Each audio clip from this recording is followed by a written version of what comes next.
extent at first, so he decided that he had to go to the region to see the camps for himself. He decided to participate in one of these Chinese-led propaganda tours, a show tour of 3 camps, if I'm not mistaken. He'll give you all the details. And what he witnessed there changed his mind about the camps, and since then he's been very active to such an extent that the Chinese ambassador in Turkey has attacked him personally. So it's very important. The absence of information, China's control over the narrative of the situation has been one of the main obstacles in making a meaningful response to the situation.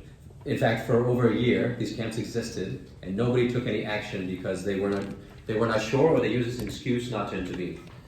So testimony of these camps themselves, even if it's through these propaganda show tours, is very valuable, and it has the power to change minds and reveal the truth about the situation. Mr. Jazexhi, you have about 15-20 minutes. I yield the floor to you. All right, assalamu alaikum. I'm a new convert to the Uyghur issue, and a few months ago I would say that I knew very little about what China is doing with the Uyghurs. I'm specialized in the history of Islam and radical Islamic movements and nationalism. And one of the reasons why I wanted to visit China was my suspicion that probably some smart spin doctors here in our wonderful West were trying to make up against our lovely China.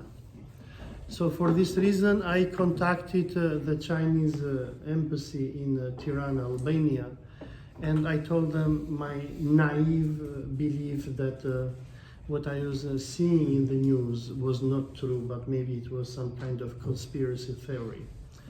And for this reason, our Chinese friends in Tirana, Albania, they invited me in August to visit Xinjiang, or Turkistan, how the Uyghurs called it.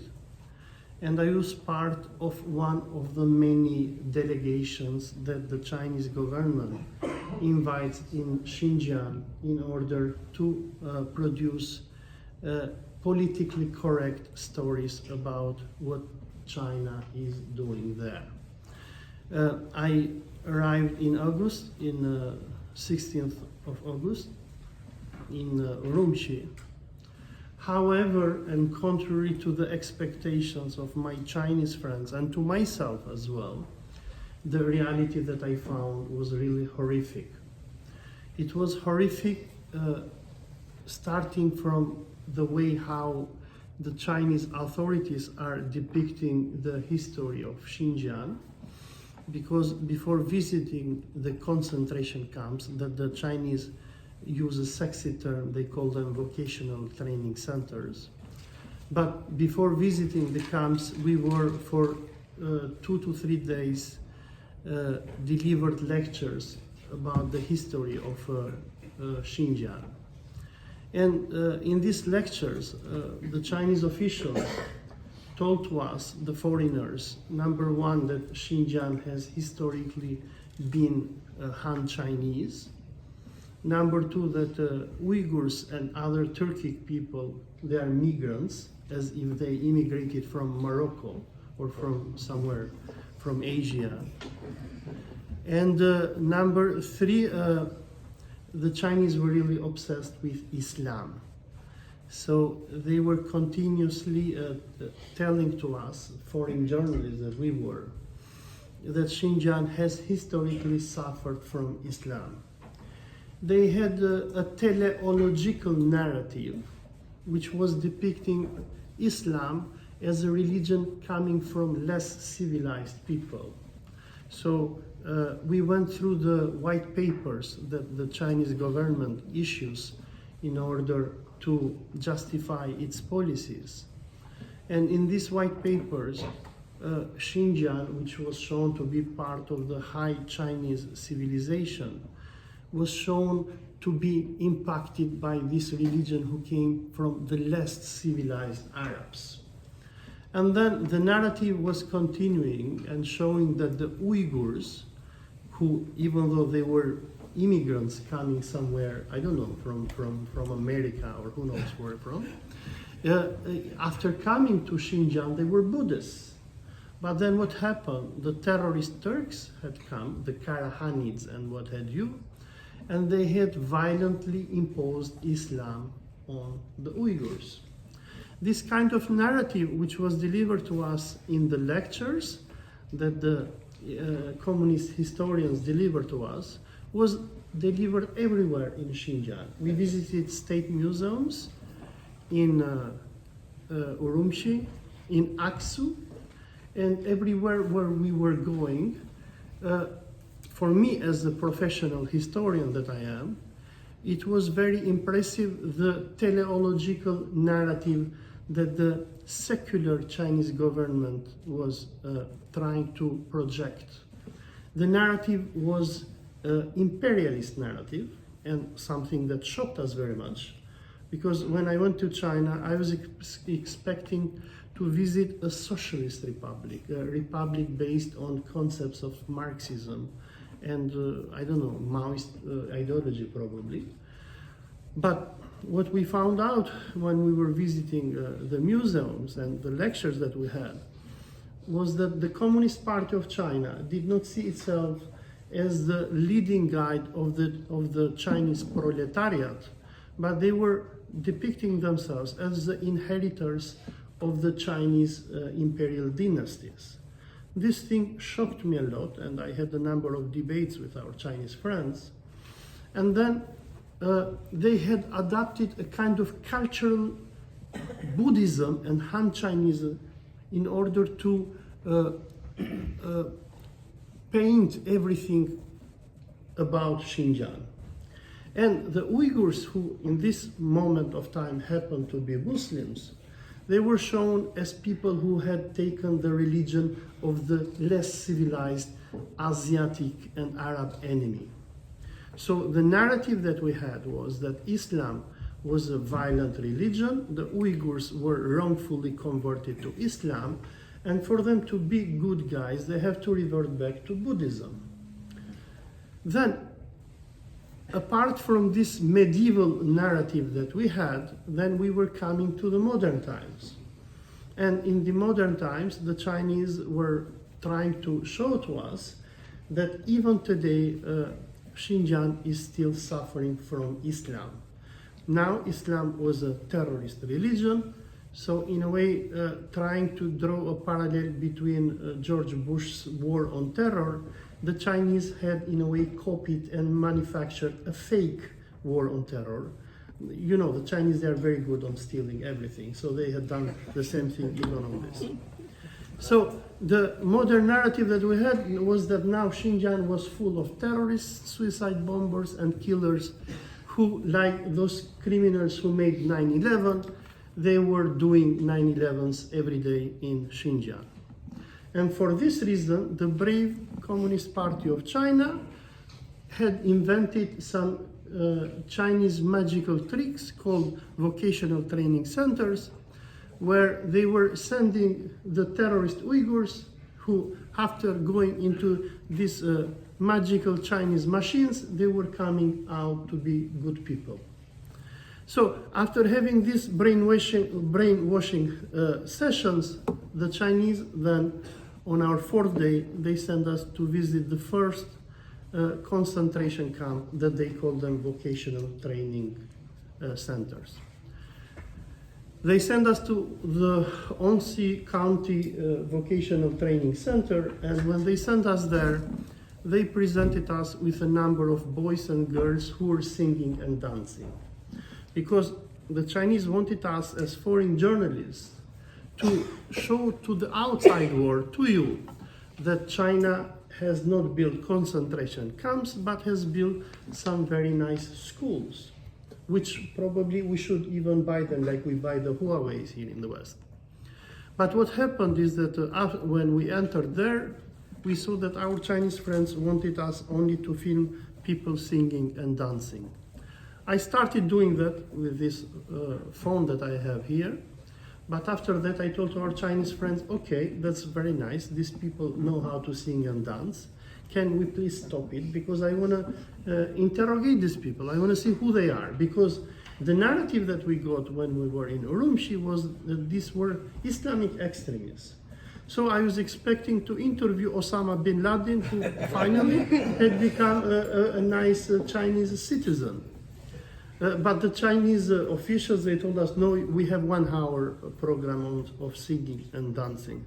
I told them, excuse me, I didn't come from Europe to see a show. I want to see who these people are. So after a lot of quarreling, I managed to interview a number of these people. And during my interviews, when I was asking these people, whose names were Kadri, Mehmet, Enver, and what have you, number one, we started, when we started communicating with these people, we saluted them, Salam alaikum, like we Muslims do. But to our surprise, they were afraid to respond alaikum salam, but they were telling to us ni hao. So we were telling them again salam alaikum, and they still were telling to us ni hao. Something was wrong.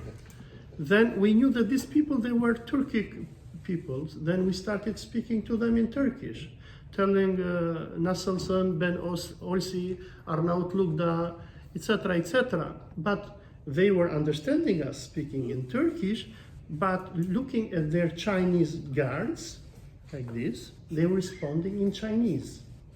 So this was something else that drew our attention. We understood that something was wrong. And we were telling them, please talk in your language. In no way they would do that. They were speaking only in Chinese. So, we said, we understand now what's going on. And after seeing that these people, they were horrified, and for everything they were looking at their Chinese guards, then I decided to go to the next step and to interview these people. Because when we entered in this camp, we were told that we will find the Chinese version of Osama bin Laden. So we started asking these people, who are you? What is your crime? And the answers that we got was that their crimes was that somebody had read the Quran 1 year ago, another one had prayed to God, another lady, she had made a religious marriage with an imam, another one had told to her mother to pray to God, another one had written on the internet that a true Muslim should pray 5 times per day, another one had read the history of Uyghurs. And when we heard their answers, we were quite shocked because we were expecting to find people with airplanes flying into Twin Towers and what have you. Well, these people, they didn't do any crime. And when I was asking the Chinese communist officials who sent us there, and I asked them, excuse me, but these people, they are not terrorists. What is their crime? And the answer was, but this is the law. They have broken the law. But what law have they broken? I was asking. So what we understood when we visited these concentration camps, that the Chinese call them schools, was that the people that are in these centers, their only crime was to be a Muslim and not to be a Han Chinese, but to be a Uyghur, Kazakh, Tatar, Uzbek, and whatever Turkic people we have there. Then we asked our Chinese friends, because their whole narrative was that these are schools. And we told them, okay, if these are schools, are these people allowed to go home? They told us, yes, they go for Bayram in their home. But I told them, can they go home now? They said no. Can they pray to God? They say no. Do these people have phones? They said no. Do they have access to the internet? They said no. And in few words, what they proved to us was that these were not schools, but these were prisons. During my visit in these vocational training centers, I visited even their rooms, and their rooms looked like prison cells.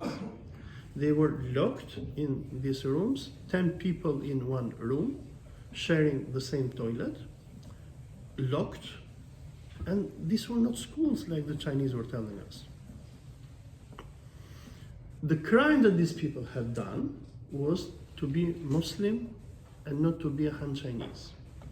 What we understood that the Chinese were doing with these people, they were trying to forcefully convert them into Han Chinese, prohibit and separate them from their families and culture, and in few words, to assimilate these people and make these people, after 1 or 2 years or 4 years when they come out of these camps, to no longer be Uyghurs and other Turkic people. What we discovered when we visited Xinjiang was that China had detained hundreds and thousands of Uyghurs and sent them into these concentration camps. One Chinese official who delivered lectures to us and who I spoke with him privately, he told me that the number 1 million that we hear in the West is exaggerated, but he told me we should probably have around 500,000, which is nothing. And the other thing that we discovered was that in many cities that the Chinese sent us, we were all the time accompanied by our Chinese friends, was that many mosques that we were seeing, like the one that you have in this poster, if you can open the monitor again, were not mosques. This one is in Urumqi, if I'm not wrong. So when I was in, anybody knows the name of this mosque in downtown, in the bazaar of Urumqi? Is the big one. What is the name of it? You don't know. Chong Bazar. Chong Bazar Jamia. So when I visited this one, even though the Chinese, even when they make their propaganda posters and they say we have, I don't know how many, 25,000 mosques in Xinjiang, etc., these mosques were not mosques, they were closed. For example, this one, which was in downtown Urumqi, had been turned into a shopping mall. And when I told to our Chinese friends how and why you have turned it into a shopping mall, they had no answer. During the lectures that we had in Urumqi, the Chinese officials told us continuously that we do not want an Arab or Turkish-looking Islam in Xinjiang. They were detaining everybody who was young and going to mosque and sending them into concentration camp. From my readings that I've done after coming back from Urumqi, according to China's de-Extremification regulation, the Chinese government, they consider Islam as extremist religion. The de-Extremification regulation of Xinjiang means the de-Islamization regulation of Xinjiang. And they are set on a project to an industrial scale to de-Islamize and de-Turkify Xinjiang. Why they are doing this? What they told us during our presence in Xinjiang was simple. It is economics. China has a great imperialist, or better calling it social imperialist project, to invade Asia and Africa. For this reason, they have the so-called One Road or Road and Belt Initiative, a project whereby they're building many highways and they're turning Xinjiang into the major connecting hub of Chinese social imperialism with Asia, Africa, and Europe. But because the Uyghurs sit in Xinjiang, the Chinese perceive them as a major threat and they want to totally destroy these people. The Chinese told us and showed to us that their project aims to turn the Uyghurs into Han Chinese. They are doing this through the concentration camps. They are doing this through the fostering program whereby they force Han Chinese officials to go and live into the homes of the Uyghurs to spy and teach them Chinese. They are doing this through a project of mass colonization and mass investment. What they are doing at this very moment in Xinjiang amounts to cultural genocide. The so-called vocational training centers that they have built, they are not simply concentration camps. They are mass brainwashing centers. The best example that could illustrate them is the example of George Orwell's 1984 novel. They are putting these people into these camps. They are forcing them to eat non-halal food. They are forcing them to reject Allah, Islam, and their ethnic identity, and forcing them to worship Xi Jinping and the Communist Party of China. In the interviews that I made and that I put them on my YouTube channel, I asked, for example, a lady who 1 year ago she was a Muslim, she had a hijab and praying to Allah. And when I asked her, do you believe in Allah anymore? She said no. I told her, but what do you believe in? And she said, I believe in science and in the Communist Party of China.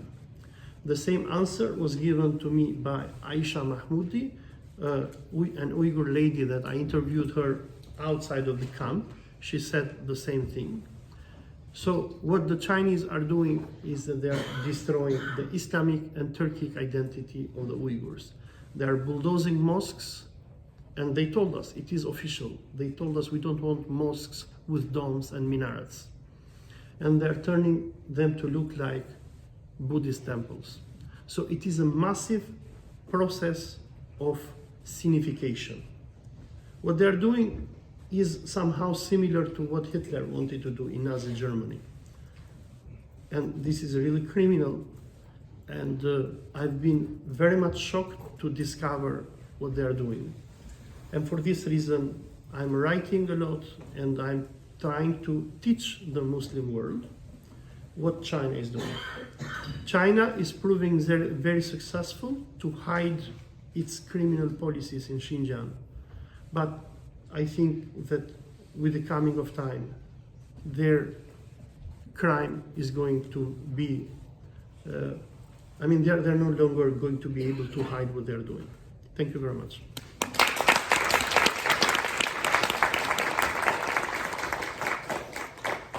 Thank you very much for your remarks, sharing your story and experience. It's very important to have these sort of stories out there for the world to hear and to reveal the truth about what's happening